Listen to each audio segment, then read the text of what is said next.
Okay, perfect for our podcast, Dying for Likes, Ava Majury. Now, if that name doesn't ring a bell to our listeners, Al, we covered this on DBL. Right.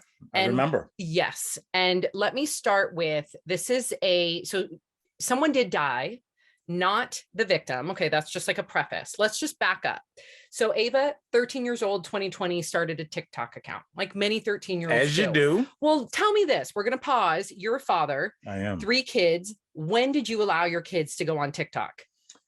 It's a weird story. My daughter actually allowed me to go on TikTok because the first time I ever even heard about TikTok, I was at my buddy Donnie's house in Cleveland. I was home visiting. My mom still lived in Cleveland, and my daughter was there visiting family, and she's 15 now. She's maybe 9 at the time. And I was just like, I don't know. I was like, AB, what are you and your young friends using? Because at the time, Instagram was king. It still is kind of, but now TikTok came out of nowhere. But this is no one knew. TikTok had really just stopped being Musical.ly at that point, because Musical.ly, I remember Musical.ly from my little nieces and nephews. Right, that's what TikTok was. What? TikTok was Musical.ly. So is Musical.ly not around? I don't think so. This took over for it. Yeah, basically. I don't know if like the old one is still there, because Musical.ly is really for like people that go to karaoke, and like if I wanted to duet with somebody that's in Dubai, you guys could do that. So that's what it was for. So TikTok was not, to say it wasn't a household name, it wasn't a name yet, it wasn't a thing. And I go, AB, what are you and your friends using? And she goes, we use this thing called TikTok. And I remember where I was standing. I was right underneath the baskets. My boys were shooting. I was like, stop shooting. I was talking to my daughter. And I looked and I saw TikTok, and I saw you had to edit videos and put video. I was like, I'm not doing this. Young kid, who's gonna use this? I swear, my daughter literally handed me millions of dollars at my friend. Because I mean, TikTok, if you got in back like then, 6 years ago on TikTok, you would have had millions of followers. Millions. Plus, I'm talented. Like, no shade, but like I've got footage. Yeah. You know what I'm saying? Like that would, but I looked at it, and because I'm a boomer, I looked and I was like, this too much work. Yeah, I was like, I'm not gonna be editing videos. What is this? Final Cut Pro, and then smash cut to TikTok. So that was my TikTok story. Sorry, Adrian, you would have a jet if your dad had listened to you. I know, but she's a 15-year-old girl and a young woman, and she's not really into TikTok, but Instagram is a thing. I don't think she has a Finsta, but any parent that's sure that they're tell our listeners what that is. Yes, because it's funny. A congressman was asked what a Finsta was, and he didn't know. And when they asked remember when Instagram and Facebook was being, they to testify in front of Congress whether it was dangerous or not for kids, and somebody asked somebody at Instagram what they thought the effect of having Finstas was, and he didn't know what a Finsta was, which I thought was crazy. And or do you think he lied? I mean, he was under oath. Look, I can't testify to what somebody knew or didn't know, but I would find that hard to believe. But maybe he's just as much in the dark as everybody else, because a lot of times Finsta is a fake Instagram. Finsta, so they'll have like a facade up that the parents see, but then they'll have a separate one. Exactly, the nighttime version of whatever your kid wants to be or how they really want to dress or talk.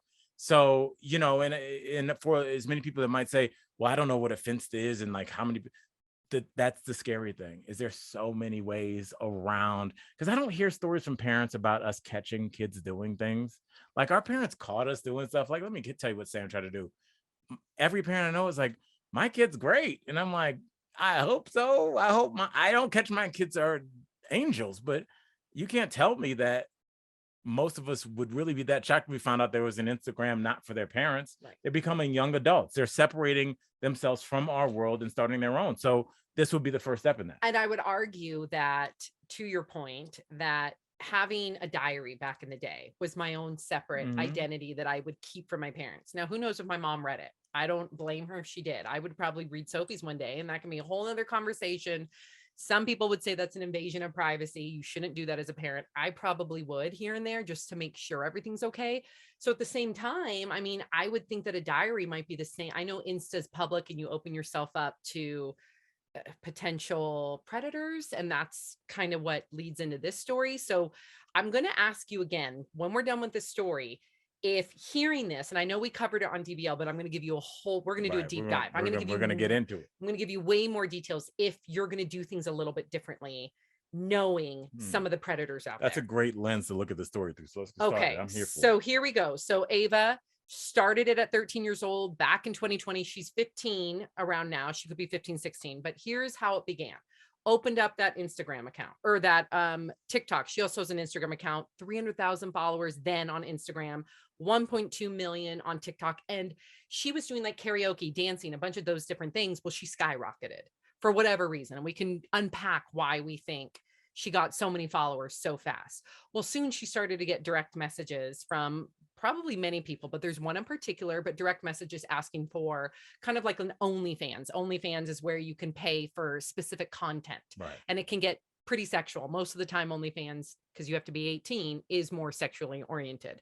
So for her, she started to get these requests for pictures. Now, a lot of these pictures she already had taken, so she did sell them with the permission of her parents. Now she's a capitalist, as she should. And they're just typical pictures. Okay.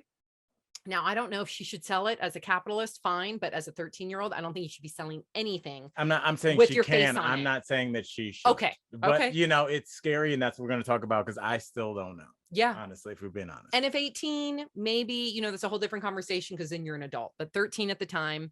And so she started to get one particular fan that was obsessed with her. So it started out with photos that she'd already had, but wanted like those photos and then wanted more, wanted feet pics, wanted like scandalous pics. Again, she's 13 years old.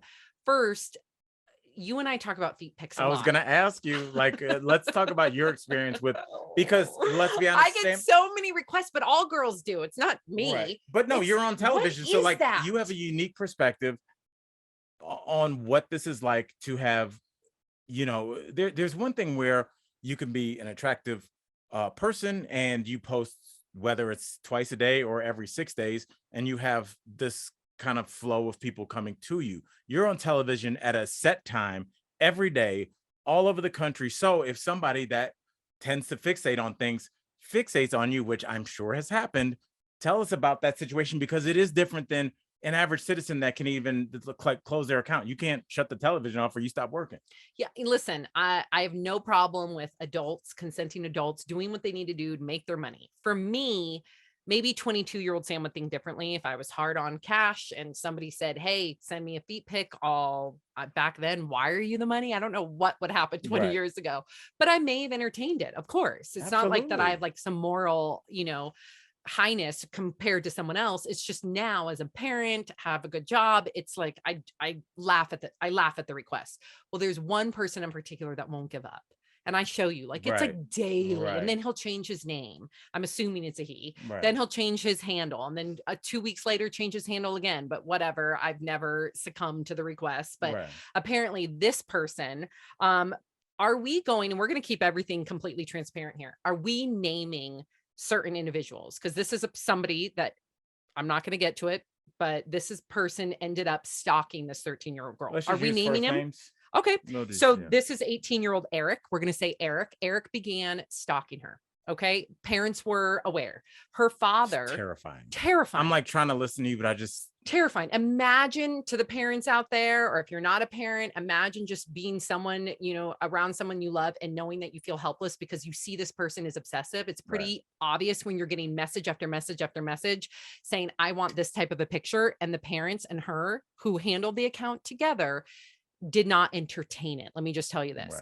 Well, he took things to a whole nother level. Not only were the amount of messages being increased, which they then blocked him, he then found, so they felt, even though her father's a retired lieutenant, they felt like their fears were minimized because of the distance. They found out where he lived. Apparently he wasn't close to them. So they said, okay, we have some distance here. Not as nervous if it was like down the street or a town over. So he started contacting her classmates. Here's where it gets murky, because a lot of the classmates ended up handing over photos that he wanted, information. Now, again, those are minors. So I don't know all the details about whether or not he paid them, whether or not they just did it because, you know, there is a whole thing with, you know, I don't want to call it, it's not courtship, it's grooming. Okay. Absolutely. It's disgusting. It's criminal. So I don't know what happened between those classmates and this criminal. And from that point forward, because he had all the information he needed, he showed up to her house.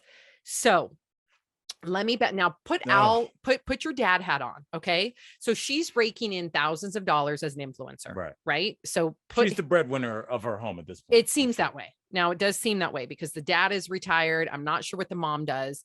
So he continues to create kind of like, I think another thing our parents out there need to be aware of, like these dummy accounts. So let's say this person gets blocked. He can go start, or she can go start a whole nother account, right? And then he was asking for booty pics. He was asking for more feet pics. So it continued to go down this rabbit hole where they could not control it anymore. So what happened was the dad actually texted him, because there was some very friendly chatter back and forth in the beginning, because when he was offering to purchase her normal photos, which the parents did give their blessing to, do you think that's, now you said earlier you understand it capitalistically, but do you think that opens up a door for grooming? Yes. Okay, so that's what happened. So that opened up the door. All of a sudden he's able to text her, right? So because of that, it did give the dad a way to contact him. So the dad texted him and he ordered him to stop. He said, I'm a retired police officer, in so many words. You are no longer allowed to contact my daughter. So then what happened after that is all of a sudden he showed up to their front door.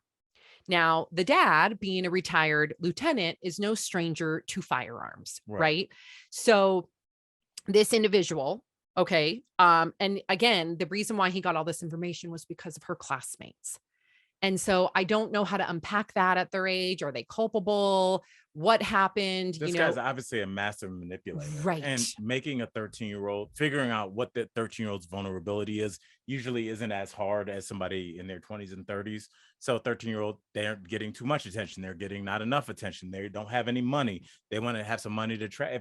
If I looked at a 13-year-old's account and I saw that she had just kind of stock photos of Egypt and stock photos of Spain, I would DM her, hey, I work for this imaginary travel agency. And, we're looking for young women to come to our resort and make it look like they're having fun. Do you know anybody? Yikes. How hard would that be? Yeah. Because when you're 13, you don't realize, oh, they're monsters, real life Game of Thrones monsters in human form that will trick you into getting somewhere. Because I think a lot of times I look at my son, my daughter, not as much. My son is really like naive about innocent. The world, like innocent, and naive has a negative connotation. He doesn't expect the worst from people, which is an indictment of us more than him. And because of that, I could see him being vulnerable to anything. He's at least like, he would go to his mom and be like, is this weird? But if you don't have a kid that will have that one last, like, let me just check and make sure my mom says it's cool. Like Sam Mark would be like, nah, but what if you don't have that at home? Exactly. Which a lot of people don't, because your parents are working. And you don't know if the classmates had that. And you don't even know if he pretended to be one of the classmates. Right. He could have easily been sophisticated in the sense of saying, hey, I want to go to so-and-so's house and drop over a school project. What's her address again? Or I'm a Hollywood executive. Who knows? Exactly. So he got the information from one of the classmates, showed up to the house, and he even told one of the classmates that he could breach the house with a shotgun.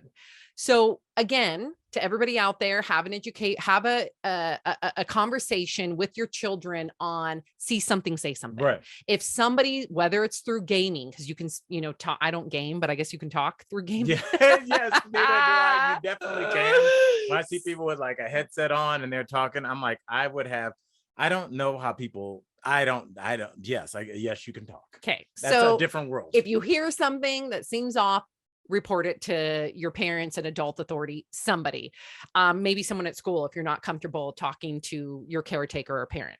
So what happened was he did in fact follow through with that threat. So that's what I'm talking about. He showed up, and what's very scary about this is not only did he show up, again, this is a teenager, he's 18, so technically an adult, but he showed up with a shotgun. Okay. Now what happened was the father told him to leave. He did leave. Was the shotgun exposed? Did he have it like on his person, or was it in the trunk at as soon as he was seen? No, he had it on him. So this was on July 10th, 2020. Okay. He barged their property and he pumped the shotgun. So he was threatening to the father, knowing the father's a former lieutenant. So you could also argue, is this person insane? Not giving an excuse here, but is this person insane? Was this a death wish? Knowing he can't have her. Seems like that. And sometimes, a lot of stalkers, I'm not a clinician, but I covered I used to work on a show on HLM with Dr. Drew Pinsky, and we would cover a lot of these stalker stories. And a lot of these stalkers, if they can't get to who they want, it turns into a death by suicide type of a situation. Right. Death by a cop. Suicide by cop. Suicide by cop. Yes. This is a former cop, or whoever, however you want to describe it. So what happened was he showed up, he pumped the shotgun. The dad ordered him to drop the shotgun. He refused. He pointed it at the father, pointed at him, and that's when the dad opened fired and killed him. But before that, he even left and returned. So when the dad first told him to go, he left. Before the police got there, he returned. So he had no qualms, no concerns, and no fear, from that dad. Whatever happened when he turned away, it looked like he initially had some sort of fear. He overcame that fear.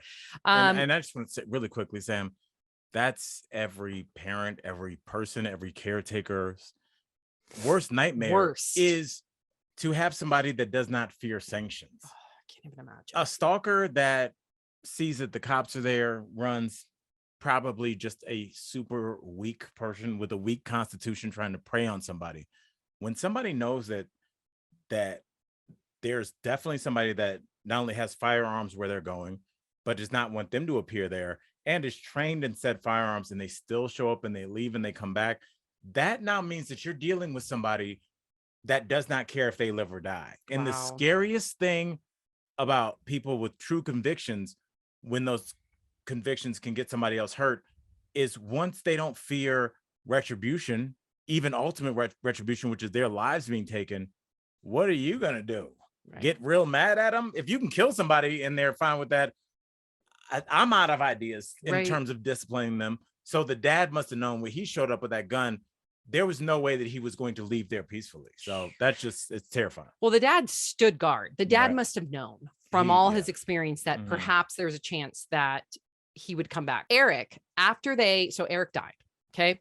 After the police confiscated Eric's belongings, they found 2 of Eric's cell phones, thousands of pictures of 13-year-old Ava, the ones that she gave him, the ones that he was able to get from her classmates. Now here's the second half of the story. And you as a father need to hear this.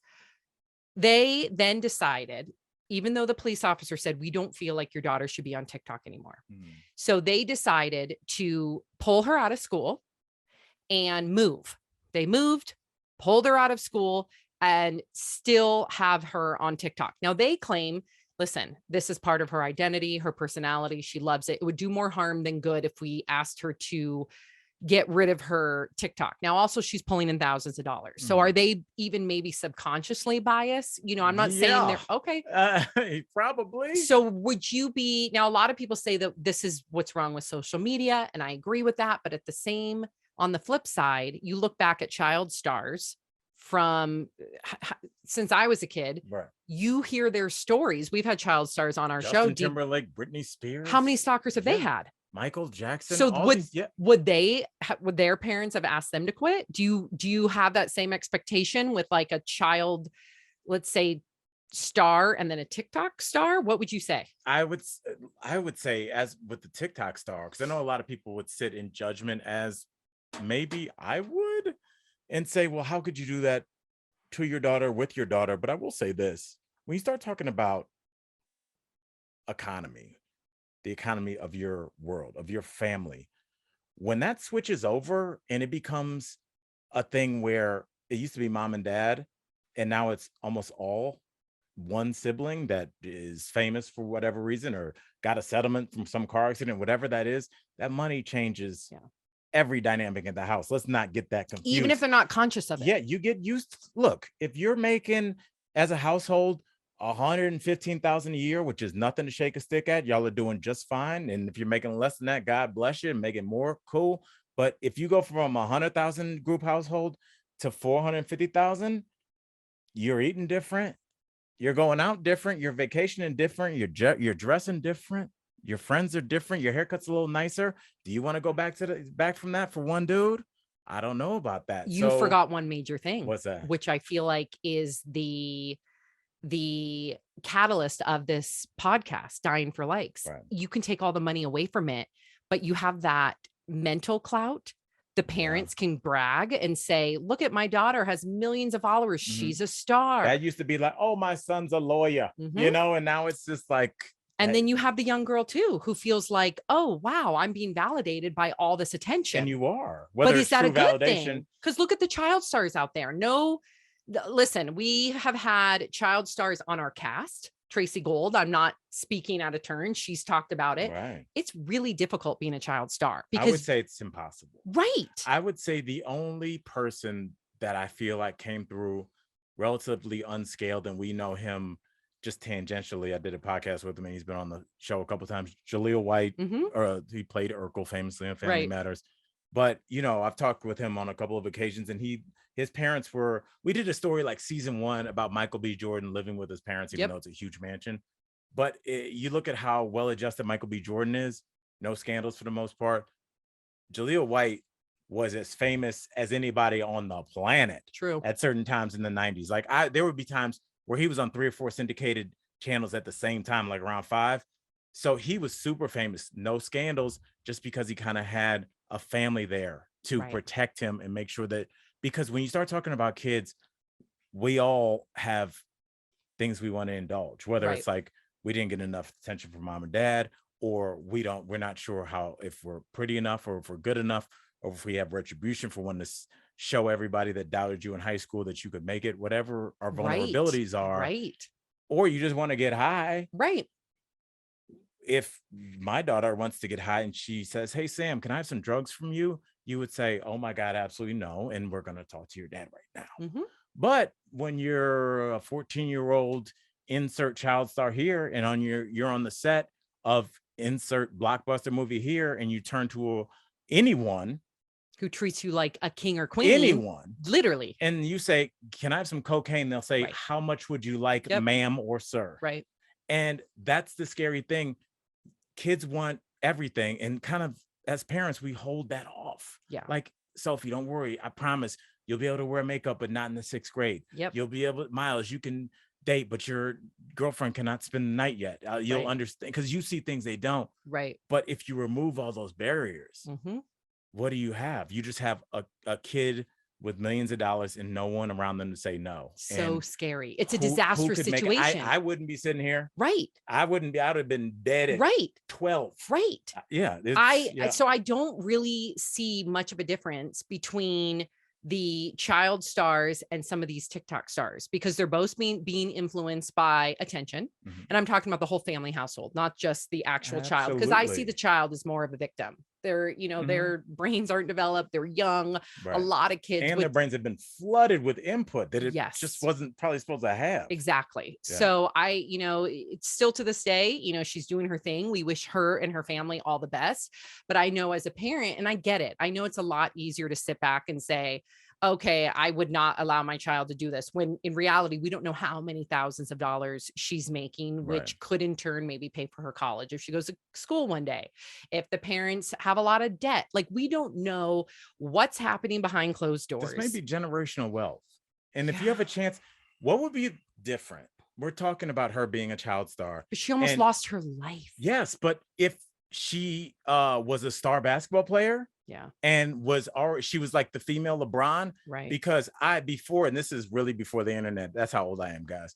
When I was living in Miami, I heard about LeBron James, who's basically from where I'm from, Northeast Ohio. And I heard about him on sports radio AM station in Miami. People were talking about him in the 8th grade. Wow. So if they were allowed to monetize that, which they should have been able to, LeBron would have already been making way more money than this young lady. So will we have asked LeBron's mom to pull him out of basketball because somebody in the stands it's different. I've been don't asked, know how to act? I hear you. And I feel you. It's just terrifying. But I listen, as a former athlete, and I'm not comparing myself to LeBron, but I did compete Division I, had a full ride scholarship. the blood, sweat, and tears that I put into the pool at such a young age. For instance, people are starting to talk about making the Olympics, and I know they've already tackled it with gymnasts, like having like a minimum age requirement. No, I don't feel good about that at all, because if I can go to practice, and some people can argue and say you shouldn't be practicing 4 hours a day, 6 days a week at 11 years old, fine. I did. And then I can't go compete in the Olympics, or I can't be a LeBron James and capitalize on it. Now, the difference between that and a TikTok star, no offense, but is the blood, sweat, and tears. Yeah. Like, no offense. Like, I'm not saying that people don't put work into their TikTok videos. But there's levels to this. Thank you. You cannot compare. That would argue that becoming a Division I swimmer and becoming a TikTok star are equal parts work. It's not. It's not. It's not. So yeah, they TikTok stars make way more money, and we'll give you that. But this is not up for debate. Right. So, yes, it's not up for debate. So, yes. For instance, I would say the risk versus reward ratio is a lot different than like LeBron, who's paid his dues, very talented. Yes, I'm sure he's had stalkers, but at the same time, he looks at his life. He goes, this is my identity. Right. This is what I've worked for. I'm not going to let somebody jeopardize my hard work. I can't equate and apply that to a TikTok star. Maybe that's me being 40 years old, but I don't see the same amount of hard work it takes to become a star athlete. Right. So that's the biggest difference to me. You know, it's just as you're talking, you have me thinking about this stuff, and I'm like, there's also like the family feels a part of this now. They've watched the base grow, where, you know, every couple weeks they get around and like, let's check and see how many followers we have. Everyone's invested. Everyone's invested. And like, you know, people are throwing ideas. Remember, I said we should start putting ads on the Dick's Sporting Goods thing, and we've gotten a lot of attention there. Like, so everybody feels a part of this, even though she's the star. You just hit a huge nail on the head that I never even thought about, because I remember as a swimmer, because my mom and dad were invested, taking me to practice, going to swim meets, coaching me, whatever it may be. I started to take the burden of, if I quit, I'm going to let them down.